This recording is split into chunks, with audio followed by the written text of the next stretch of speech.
பிதாவாகிய தேவனாலும் கர்த்தராகிய இயேசு கிறிஸ்துவினாலும் கிருபையும் சமாதானமும் உண்டாவதாக என வாழ்த்துக்களை தெரிவித்துக் கொள்கிறோம்.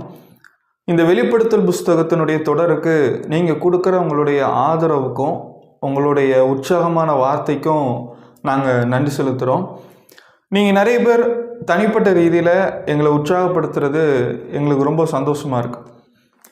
இந்த வெளிப்படுத்தல் புஸ்தகங்கிறது ஒரு கிறிஸ்தவருக்கு எவ்வளோ முக்கியமான ஒரு விஷயம் அப்படிங்கிறது நம்ம கடந்த வீடியோக்களில் பார்த்தோம். ஒரு கிறிஸ்தவர் உபத்திரவத்திலையும் கஷ்டத்திலையும் பயத்திலையும் இருக்கும்போது இந்த வெளிப்படுத்தல் புஸ்தகம் அவரை தைரியப்படுத்தி தன்னம்பிக்கைப்படுத்தி உற்சாகப்படுத்துது அப்படிங்கிற விஷயத்த நம்ம பார்த்தோம். சாத்தானுடைய மிகப்பெரிய ஆயுதமாக நீங்கள் எதை பார்க்குறீங்க?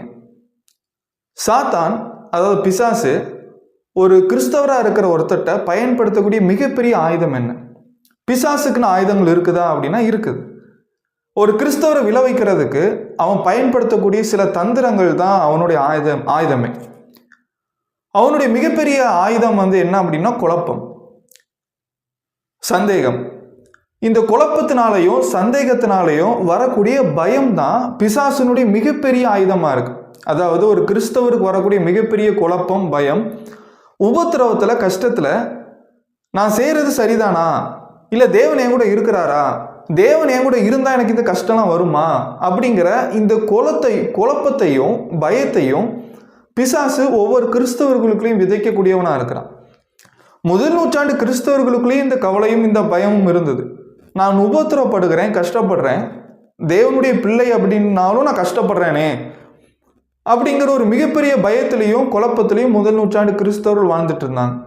இந்த சாத்தானுடைய ஆயுதத்தை முறியடிக்கிறதுக்காக இந்த வெளிப்படுத்தல் புஸ்தகம் நம்மளுக்கு தைரியத்தையும் தன்னம்பிக்கையும் தருது. இன்னைக்கு வெளிப்படுத்தல் புஸ்தகத்தில் நம்ம பார்க்க போகிறது வெளிப்படுத்தல் புஸ்தகம் 1வது அதிகாரம் 9வது வசனத்திலிருந்து 20வது வசனம் வரைக்கும். அதாவது யோவான் இயேசு கிறிஸ்துவை பார்த்து அதை விவரிக்கிறத குறித்து நம்ம பார்க்க போகிறோம். வெளிப்படுத்தல் புஸ்தகம் 1வது அதிகாரம் 9வது வசனம். உங்கள் சகோதரனும் இயேசு கிறிஸ்து நிமித்தம் வருகிற உபத்திரவத்துக்கும் அவருடைய ராஜ்யத்திற்கும் அவருடைய பொறுமைக்கும் உங்கள் உடன் பங்காளுமாய் இருக்கிற யோவானாகிய நான் தேவ வசனத்து நிமித்தம் இயேசு கிறிஸ்துவை பற்றிய சாட்சி நிமித்தமும் பத்மோ என்னும் தீவிலே இருந்தேன். இந்த 9வது வசனத்தில் யோவான் தன்னை எப்படி அறிமுகப்படுத்திக்கிறாரு அப்படிங்கிறத பாருங்க.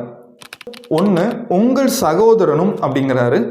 ரெண்டாவது, இயேசு கிறிஸ்து நிமித்தம் வருகிற உபத்திரவத்திற்கும் அவருடைய ராஜ்யத்திற்கும் அவருடைய பொறுமைக்கும் உங்கள் உடன் பங்காளனுமாய் இருக்கிற, அதாவது உங்களுடைய பார்ட்னர் அப்படிங்கிறார். ஒன்று, நான் உங்களுடைய சகோதரன் அப்படிங்கிறாரு. ரெண்டாவது விஷயம், நான் உங்களுடைய உடன் பங்காளன். எதுக்கெல்லாம் நான் உடன் பங்காளன் அப்படின்னா இயேசு கிறிஸ்து நிமித்தம் வரக்கூடிய உபத்திரவத்துக்கு உடன் பங்காளன் அப்படிங்கிறார். நான் வித்தியாசமான மனிதன் கிடையாது. நானும் உங்களை போல கிறிஸ்தவராக இருக்கிறதுனால உபத்திரவப்படுறேன். இந்த வசனத்தை நம்ம கவனிக்கும் போது கிறிஸ்தவராக இருக்கிற ஒவ்வொருத்தருமே இயேசுவுக்காக இல்லைன்னா இயேசு நிமித்தம் உபத்திரப்பட வேண்டியது இருக்கு. இல்லைன்னா அவருடைய சத்தியத்து நிமித்தம் அவருடைய வசனத்து நிமித்தம் கஷ்டப்படணும். 1 பேதுரு புஸ்தகம் 4வது அதிகாரம் 16வது வசனம். ஒருவன் கிறிஸ்தவனாக இருப்பதினால் பாடுபட்டால் வெட்கப்படாமல் இருந்து அது நிமித்தம் தேவனை மகிமைப்படுத்த கடவன் அப்படின்னு அப்போஸ்தலனாகிய பேதுரு எழுதியிருக்கார்.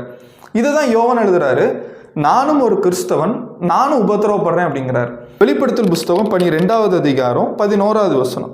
மரணம் நேரிடுகிறதா இருந்தாலும் அதற்கு தப்பும்படி தங்கள் ஜீவனையும் பாராமல் ஆட்டுக்குட்டியானுடைய இரத்தத்தினாலும் தங்கள் சாட்சியின் வசனத்தினாலும் அவனை ஜெயித்தார்கள் அப்படின்னு படிக்கிறோம்.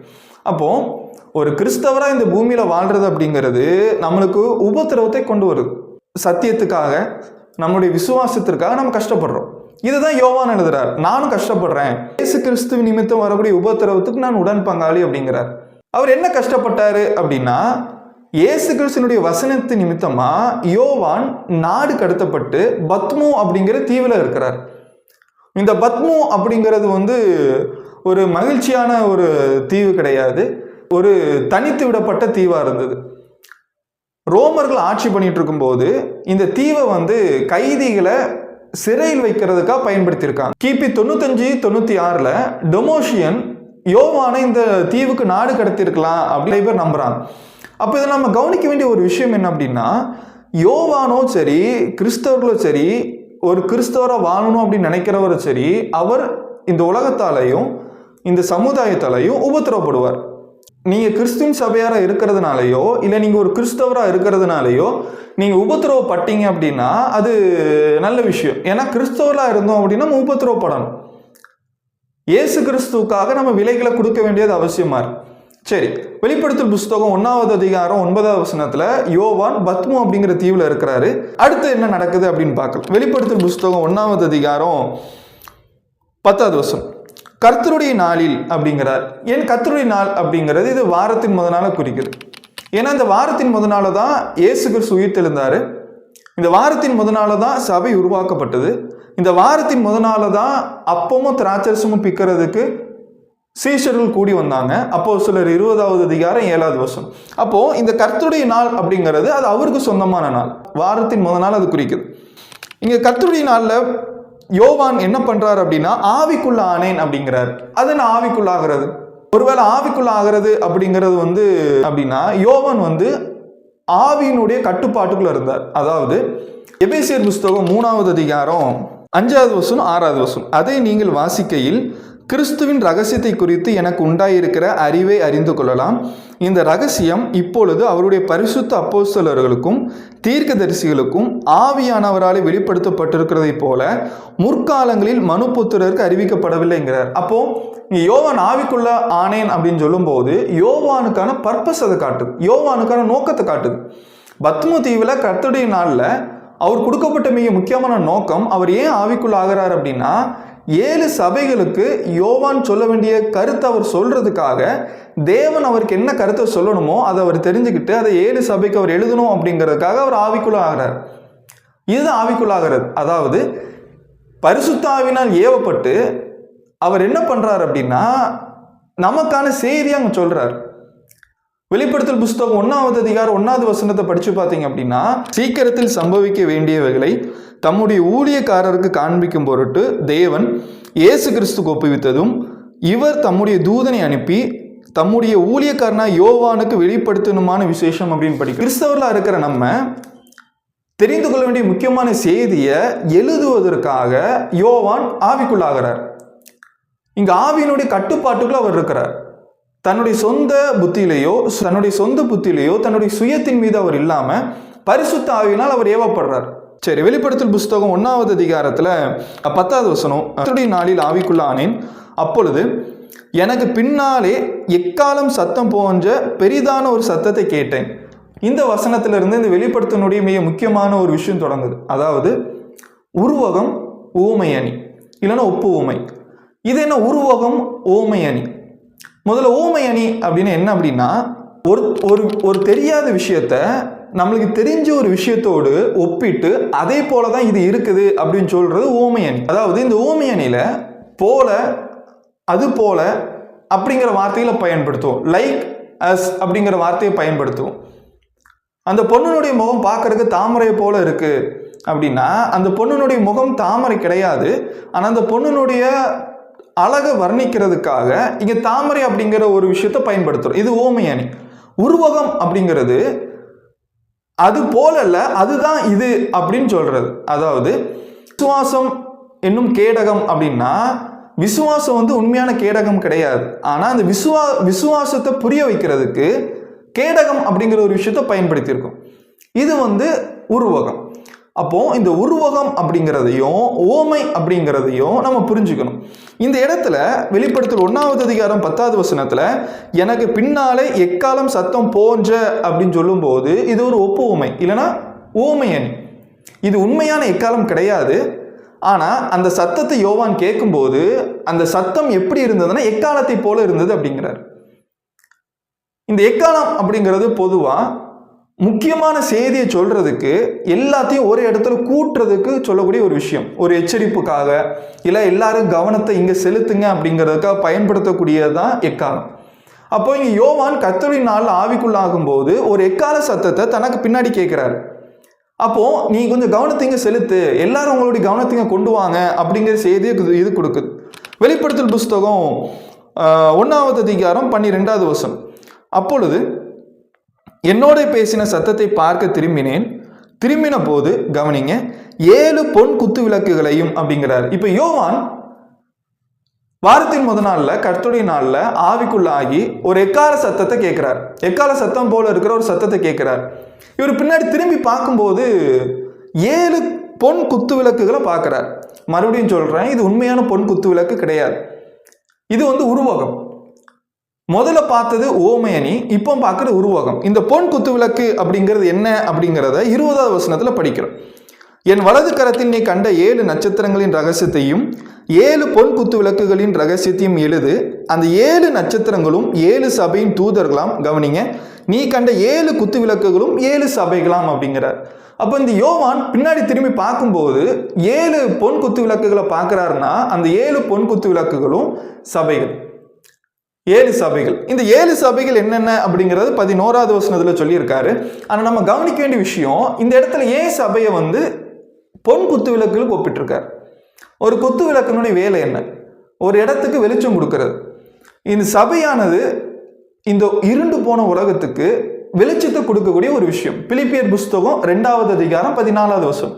அதனாலதான் சபையை பத்தி பேசும்போது சபையை ஒரு பொன் குத்து விளக்குக்கு ஒப்பிட்டு பேசியிருக்காரு இல்லையா? நம்ம எல்லாருமே இந்த உலகத்துக்கு வெளிச்சத்தை தரக்கூடியவங்களா இருக்கிறோம். நம்மகிட்ட இருந்து தான் வெளிச்சம் இந்த உலகத்துக்கு போகுது அப்படிங்கிறத இது காட்டு. தொடர்ந்து 13வது வசனம் பாருங்க. அந்த 7 பொன் குத்து விளக்குகளின் மத்தியிலே நடுசுல சென்டர்ல நிலையங்கி தரித்து மார்பருகே பொற்கச்சை கட்டியிருந்த மனுஷகுமாரன் கொப்பானவரை கண்டேன். இப்ப அடுத்த காட்சியை யோவான் பார்க்கிறார். இந்த காட்சியில யோவான் பார்க்கிற ஒரு விஷயம் என்ன அப்படின்னா, இவர் யார் அப்படின்னா மனுஷகுமாரன் அப்படின்னு சொல்லியிருக்கு. யார் இந்த மனுஷகுமாரன் அப்படின்னா நம்ம எல்லாருக்கும் தெரியும், இயேசு கிறிஸ்து. இயேசு கிறிஸ்து புதிய ஏற்பாட்டில் ஏறக்குறைய 80 முறை தன்னை மனுஷகுமாரன் அப்படின்னு அடையாளப்படுத்தியிருக்கார். மார்க் புஸ்தகம் 2வது அதிகாரம் 10வது வசனம். பூமியிலே பாவங்களை மன்னிக்க மனுஷகுமாரனுக்கு அதிகாரம் உண்டு என்பதை நீங்கள் அறிய வேண்டும் என்று சொல்லி திமிர்வாதக்காரனை நோக்கி அப்படிங்கிறார். இந்த இடத்துல இயேசு கிறிஸ்து தன்னை அடையாளப்படுத்தும் போது மனுஷகுமாரன் அப்படின்னு சொல்றார். அதாவது ஏன் இந்த இடத்துல இயேசு கிறிஸ்து தேவனுடைய குமாரன் அப்படின்னு அடையாளப்படுத்தாம, இல்ல கிறிஸ்து அப்படின்னு அடையாளப்படுத்தாம, தேவன் அப்படின்னு அடையாளப்படுத்தாம, ஏன் மனுஷகுமாரன் அப்படின்னு சொல்லி அடையாளப்படுத்தியிருக்கு அப்படின்னா, இந்த இடத்துல மனுஷகுமாரன் அப்படிங்கிறது இயேசு கிறிஸ்துவுக்கும் நமக்கும் இருக்கிற ஒரு விசேஷித்த தொடர்பை காட்டுது. அதாவது இயேசு கிறிஸ்து தெய்வீகமானவராக இருந்தாலும் அவரால் நம்மளுடைய உபத்திரவங்களையும் கஷ்டத்தையும் புரிந்து கொள்ள முடியும் அப்படிங்கிறத காட்டுறதுக்காக மனுஷகுமாரன் அப்படின்னு அடையாளப்படுத்தியிருக்கு. அவர் தெய்வீகமானவர், ஆனால் ஒரு மனிதனுடைய கஷ்டத்தையும் சோதனையும் வேதனையும் புரிந்து கொள்ளக்கூடியவர். ஏன்னா அவர் மனுஷனாக இருந்திருக்கார். அவர் மனுஷனாக இருந்து இந்த பூமியில் பாடுபட்டிருக்கார். எபிரேயர் புஸ்தகம் 4வது அதிகாரத்தில் 15வது வசனம். நம்மளுடைய பலவீனங்களை குறித்து பரிதபிக்க கூடாத பிரதான ஆசாரியர் நமக்கிராமல் எல்லாவற்றிலும் நம்மை போல் சோதிக்கப்பட்டும் பாவம் இல்லாதவராக இருக்கிற பிரதான ஆசாரியரே நமக்கு இருக்கிறார்.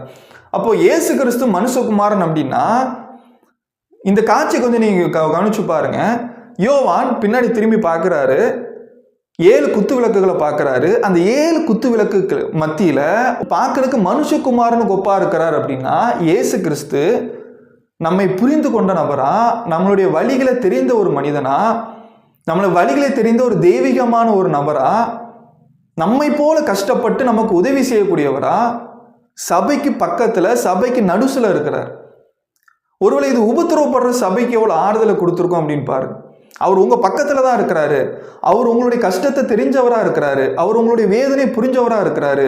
அவரால் உங்களுடைய துன்பம், நீங்க படக்கூடிய எல்லா உபத்திரவத்தையும் சோதனையும் அவரும் அடைஞ்சவரா இருக்கிறாரு. அவர் ஜெயிச்சிருக்காரு, அவர் உங்களையும் ஜெயிக்க வைப்பாரு அப்படிங்கிற ஒரு தன்னம்பிக்கையும் ஆறுதலையும் இந்த வெளிப்படுத்தல் புஸ்தகம் முதல் நூற்றாண்டு சபையாருக்கு இது கொடுத்துருக்குது போல நமக்கும் இன்னைக்கு கொடுக்குது. அவர் நம்ம கூட தான் இருக்கிறார். அவர் சபைக்கு மத்தியில தான் இருக்கிறார். 14வது வசனம். அவருடைய சிரசும் மயிரும் வெண்பஞ்சை போலவும் உறைந்த மலையை போலவும் வெண்மையா இருந்தது. அடுத்தது இங்க மறுபடியும் கவனிங்க, போல அப்படிங்கிற வார்த்தை வந்திருக்கு. அப்போ இது ஊமை அணி, இல்லைன்னா ஒப்பு ஊமை. அதாவது யோவான் அந்த மனுஷகுமாரனை பார்க்கிறாரு. அவருடைய தலைமுடி எப்படி இருந்தது அப்படிங்கும்போது அது வெண்பஞ்சை போல இருந்தது, உறைந்த மலையை போல வெண்மையா இருந்தது அப்படிங்கிறார். அதாவது வெண்மை அப்படிங்கிறது தூய்மையை காட்டக்கூடியதாகவும் இருக்குது. தலைமுடியெல்லாம் வெள்ளையா இருக்குது அப்படிங்கும்போது இது ஒரு ஞான மிகுதியான மகிமையான ஒருத்தர் அடையாளப்படுத்துது. இந்த இடத்துல தலையில வெள்ளையா இருக்குது அப்படிங்கிறது ஒரு மனிதனுடைய ஞானத்தை அது காட்டுது, அவருடைய அனுபவத்தை காட்டுது. அதே போலதான் இயேசு கிறிஸ்துனுடைய தலைமயிர் வெண்மையா இருக்குது அப்படின்னா அவரை போல ஞானமுள்ள மனிதன் வேற யாருமே கிடையாது. 14வது வசனத்துல அவருடைய கண்கள் அக்கினி ஜுவாலை போல் இருந்தது அப்படிங்கிறார். அடுத்தது யோவான் அந்த மனுஷகுமாரனை பார்க்கும்போது அந்த மனுஷகுமாரனுடைய கண்களை பார்க்கறாரு. அந்த அவருடைய கண்கள் எப்படி இருந்ததுன்னா அக்கினி ஜுவாலையை போல் இருந்தது. அப்படின்னா இயேசு கிறிஸ்துவின் கண்கள் அங்க உண்மையில் அக்கினி ஜுவாலைகளா இல்லை. ஆனா இயேசு கிறிஸ்துனுடைய கண்ணனுடைய முக்கியமான ஒரு வேலைங்க அதை அடையாளப்படுத்துது. இயேசு கிறிஸ்துவால எல்லா விஷயத்தையும் பார்க்க முடியும் அப்படிங்கிற ஒரு விஷயத்தை அடையாளப்படுத்துது. அதாவது இயேசு கிறிஸ்து எல்லா மனிதருடைய இருதயத்தை அறிஞ்சிருக்கிறார். ஒரு நெருப்புக்கு இருக்கிற விஷயம் தனக்கு முன்னாடி தடையா இருக்கிற எல்லாத்தையும் அது என்ன பண்ணிடும், பொசுக்கிட்டு போயிடும், அது எல்லாத்தையும் சுட்டெரிச்சிட்டு போயிடும். கண்கள் அப்படிங்கிறது பார்க்கறதுக்கு உதவக்கூடிய ஒரு விஷயம். அப்போ இயேசு கிறிஸ்து எல்லா மனிதருடைய இருதயத்துக்குள்ள மறைஞ்சிருக்கிற எல்லா விஷயத்தையும் அவர் அறிந்தவராக இருக்கிறார். இயேசு கிறிஸ்துடைய கண்களுக்கு முன்னாடி மறைவானது எதுவுமே கிடையாது. வெளிப்படுத்தல் புஸ்தகம் 1வது அதிகாரம் 15வது வசனம், அவருடைய பாதங்கள் உலைக்களத்தில் காய்ந்த பிரகாசமான வெண்கலம் போல் இருந்தது அப்படிங்கிறார். அடுத்தது இயேசு கிறிஸ்துனுடைய கால்களை பார்க்கும்போது, பாதங்களை பார்க்கும்போது அது வெண்கலம் போல இருந்தது அப்படிங்கிறார். யோவான் இந்த புஸ்தகத்தை எழுதும்போது அவருடைய காலத்துல ரொம்ப ஸ்ட்ராங்கான வலிமையான உலோகம் அப்படிங்கிறது வெண்கலம். இயேசு கிறிஸ்து எவ்வளவு வலிமையானவர் அப்படிங்கிறத காட்டுறதுக்கும் உறுதியானவர் அப்படிங்கிறத காட்டுறதுக்கும் அவருடைய வல்லமையை காட்டுறதுக்கும் இது பயன்படுத்தப்பட்டிருக்கு. தொடர்ந்து அவருடைய சத்தம் பெருவெள்ளத்து இறைச்சலை போல் இருந்தது அப்படிங்கிறார். நான் அவருடைய சத்தத்தை கேட்டேன். அவருடைய சத்தத்தை கேட்கும்போது அது பெருவெள்ள இறைச்சலை போல் இருந்தது அப்படிங்கிறார். பெருவெள்ள இறைச்சல் அப்படின்னு கொஞ்சம் யோசிச்சு பாருங்க. நீங்க ஒரு பெருவெள்ளம் ஓடும்போது நீங்க பக்கத்துல போய் எவ்வளவு பேசினாலும் உங்க சத்தம் கேட்காது. நம்மளுக்கு கேட்கறது அதோடைய சத்தம் மட்டும்தான். இயேசு கிறிஸ்துனுடைய சத்தம் எவ்வளவு வல்லமையானது அப்படிங்கிறதும் அவருடைய சத்தத்துக்கு நம்ம எல்லாருமே கீழ்ப்படியணும் அப்படிங்கிறது இது காட்டுது. வெளிப்படுத்தல் புஸ்தகம் 1வது அதிகாரம் 16வது வசனம், தமது வலது கரத்திலே 7 நட்சத்திரங்களை ஏந்தி கொண்டிருந்தார் அப்படிங்கிறார். அடுத்தது அவருடைய வலது கரத்தை பத்தி பேசுறார். நான் பார்க்கும்போது அவருடைய வலது கரத்துல 7 நட்சத்திரங்கள் இருந்தது அப்படிங்கிறார். இந்த 7 நட்சத்திரங்கள் 7 தூதர்கள் அப்படின்னு 20வது வசனத்துல படிக்கிறோம். தொடர்ந்து அவருடைய வாயிலிருந்து இருபுறம் கருக்குள்ள பட்டயம் புறப்பட்டது, அவருடைய முகம் வல்லமையாய் பிரகாசிக்கிற சூரியனை போல் இருந்தது அப்படிங்கிறார். அவருடைய முகத்தை பார்த்தேன், அது சூரியனை போல் இருந்தது. அப்படின்னா வெறும் கண்களினால நம்மளுடைய சூரியனுடைய முகத்தை நம்மால் பார்க்க முடியுமா? உங்களால பார்க்க முடியுமா? என்னால பார்க்க முடியாது. இயேசு கிறிஸ்து அவ்வளவு மகிமையானவர், மகத்துவமானவர் அப்படிங்கிறத காட்டுது. அவர் மனுஷகுமாரன் தான், ஆனா அவர் தெய்வீகமானவர். அவர் நம்முடைய பலவீனத்தை புரிந்து கொள்ள முடியும், அவர் நம்முடைய கஷ்டத்தை தெரிந்து கொள்ள முடியும். அவர் அந்த கஷ்டத்தையும் உபத்திரவத்தையும் ஜெயித்து மகா மேலானவரா இருக்கிறார். தொடர்ந்து 17வது வசனம் பாருங்க, நான் அவரை கண்டபோது செத்தவனை போல அவருடைய பாதத்தில் விழுந்தேன். அப்பொழுது அவர் தம்முடைய வலது கரத்தை என்மேல் வைத்து என்னை நோக்கி, பயப்படாதே, நான் முந்தினவரும் பிந்தினவரும் உயிருள்ளவருமா இருக்கிறேன் அப்படிங்கிறார்.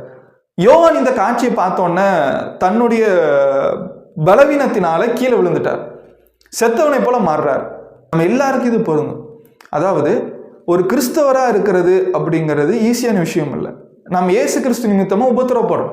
சமுதாயத்தினால் அவருடைய கஷ்டம், வசனத்தின் நிமித்தமா நம்ம செய்யக்கூடிய தியாகங்கள், இது எல்லாமே நம்மளுக்கு ஒரு உபத்திரவமா இருக்குது. ஒரு கிறிஸ்தவரா இருக்கிறதுனா நம்ம சோதிக்கப்படுறோம். ஆனா இயேசு கிறிஸ்து நம்ம பக்கத்துல இருந்து நமக்கு சொல்ற செய்தி, பயப்படாத, நான் உன் பக்கத்துல தான் இருக்கேன், என் கண்கள் அக்னி ஜுவாலை போல இருக்குது, நீ படுற கஷ்டம் எனக்கு தெரியும், உன்னை உபத்திரவப்படுத்துறது யார் அப்படின்னு எனக்கு தெரியும், என்னுடைய கால்கள் வெண்கலத்தை போல இருக்குது, நீ பயப்படாத அப்படின்னு சொல்லி முதல் நூற்றாண்டு சபையை பலப்படுத்தினதை போல இன்னைக்கு நம்மளையும் பலப்படுத்துறார். முதல் நூற்றாண்டில் இருந்த ராஜாக்கள், ரோம ராஜாக்கள் தங்களை கடவுளா பார்த்தாங்க. மக்களும் தங்களை கடவுளா தான் பார்க்கணும் அப்படின்னு சொல்லிட்டு கட்டளை போட்டாங்க. எல்லா ராஜாக்களும் எல்லா அதிகாரிகளும் ஒரு காலத்துல மறிச்சு மண்ணோட மண்ணா அவனுடைய சரீரம் போயிடுச்சு. ஆனா இயேசு கிறிஸ்துவை பொறுத்த வரைக்கும் அவர் மரித்தாரு, ஆனா அவர் உயிரோட வந்தார். அவருடைய சரீரத்தை அழிவை காணல. இப்ப அவர் பரலோகத்துல இருக்கிறார். 18வது வசனம், மரித்தேன், ஆனாலும் இதோ சதா காலங்களில் உயிரோடு இருக்கிறேன். ஆமேன். கவனிங்க, நான் மரணத்திற்கும் பாதாளத்துக்குரிய திறவுகோல்களை உடையவனாக இருக்கிறேன். இந்த செய்தி முதல் நூற்றாண்டு சபையாரையும் நம்மளையும் எவ்வளோ பலப்படுத்துது அப்படின்னு பாரு. அதாவது நீ கவலைப்படாத, நீ பயப்படாத, எல்லா விஷயத்தையும் நான் தெரிஞ்சிருக்கேன், நான் உன் பக்கத்தில் தான் இருக்கேன், நீ உபத்திரவப்படுறது எனக்கு தெரியும், ஆனால் ஒரு விஷயம் தெரிஞ்சுக்கோ, நான் மரணத்தை ஜெயிச்சிருக்கேன். என் கையில் ஒரு சாவி இருக்குது. அது மரணத்துக்கும் பாதாளத்துக்கும் உரிய சாவி. என்னால் நான் மரணத்தை ஜெயிச்சிருக்கேன், நீ கவலைப்படாத, நான் உன் கூட தான் இருக்கிறேன் அப்படிங்கிற ஒரு மிக முக்கியமான செய்தியையும் ஆறுதலையும் தன்னம்பிக்கையும் இந்த வெளிப்படுத்தல் புஸ்தகம் 1வது அதிகாரம் 20வது வசனம் கொடுக்குது. ஒருவேளை இந்த வீடியோ பார்த்துட்டு இருக்கிற நீங்கள் ஒரு கிறிஸ்தவராக இருக்கிறதுனால நீங்கள் உபத்திரவப்பட்டீங்க, கஷ்டப்பட்டீங்க, சோதனையில் அகப்பட்டீங்க அப்படின்னா நீங்கள் தெரிந்து கொள்ள வேண்டிய விஷயம், நீங்கள் ஒரு கிறிஸ்தவராக இருக்கிறீங்க, நீங்கள் இயேசு கிறிஸ்துவால் கஷ்டப்படுறீங்க அப்படின்னா அவர் உங்கள் பக்கத்தில் தான் இருக்கிறாரு. அவருடைய கையில் மரணத்திற்கும் பாதாளத்திற்குமான சாவி இருக்குது. அதாவது எந்த ஒரு மனிதனாலையும் செய்ய முடியாது, எந்த ஒரு அதிகாரத்தில் இருக்கிற ஒரு மனிதனாலும் செய்ய முடிய மிகப்பெரிய விஷயம் பாதாளத்திலேருந்து ஏறி வருவது. ஆனால் இயேசு கிறிஸ்து அதை செஞ்சு பரலோகத்தில் பிதாவினுடைய வலது பாரசத்தில் இருக்கிறாரு. அவர் நமக்காக உயிரோடு இருக்கிறார். எபிரேயர் புஸ்தகம் 7வது அதிகாரம் 20வது வசனம், மேலும் தமது மூலமாய் தேவனிடத்தில் சேருகிறவர்களுக்காக வேண்டுதல் செய்யும்படிக்கு அவர் எப்பொழுதும் உயிரோடு இருக்கிறவராகையால் அவர்களை முற்றுமுடிய ரட்சிக்க வல்லவராக இருக்கிறார். இந்த வசனம் தான் வெளிப்படுத்தல் 1:20 சொல்லியிருக்கு. அவர் மரணத்திற்கும் பாதாளத்திற்கும் உரிய திறவுகோலை உடையவராக இருக்கிறார் அப்படின்னா அவர் நம்மளை பாதுகாக்க ரட்சிக்க வல்லமை உள்ளவராக இருக்கிறார். நீரோவானால முடியாது, டொமோஷியனால முடியாது, அரசாங்க அதிகாரிகளால் மோசமான வழியில் நடத்துகிற ராஜாக்கள்னால இது முடியாது. ஆனால் இயேசு கிறிஸ்துவால் முடியும். அவர் பாதாளத்தை ஜெயிச்சிருக்கிறார், மரணத்தை ஜெயித்திருக்கிறார். அவர் நம்மோடு நம் பக்கத்தில் இருக்கிறார். உங்களுக்கான இன்னைக்கான கேள்வி என்ன அப்படின்னா, இயேசு கிறிஸ்துவ ஏன் மனுஷகுமாரன் அப்படின்னு சொல்லிட்டு வெளிப்படுத்தல் 1வது அதிகாரத்தில் நம்ம படிக்கிறோம். இதுக்கான பதிலை கமெண்ட் பாக்ஸில் நீங்கள் சொல்லுங்கள். இந்த வீடியோவை உங்களுக்கு தெரிஞ்ச நண்பர்களுக்கும் சபையாருக்கும் ஷேர் பண்ணுங்கள். நம் அனைவரையும் தேவன் ஆசீர்வதித்து வழி நடத்துவார். சத்தியத்தை தெளிவாகவும் எளிமையாகவும் சத்தியமாகவும் தெரிந்து கொள்ள விரும்பினால் எங்களை தொடர்பு கொள்ளவும். எங்களிடம் ஆவிக்குரிய புத்தகங்களும் விளக்க உரையும் டிராக்குகளும் இருக்கின்றன. எங்களை தொடர்பு கொள்வதன் மூலமாய் இலவசமாய் நீங்கள் பெற்றுக்கொள்ளலாம். பிரதர் செலின் 9790234583 மற்றும் 78450218883.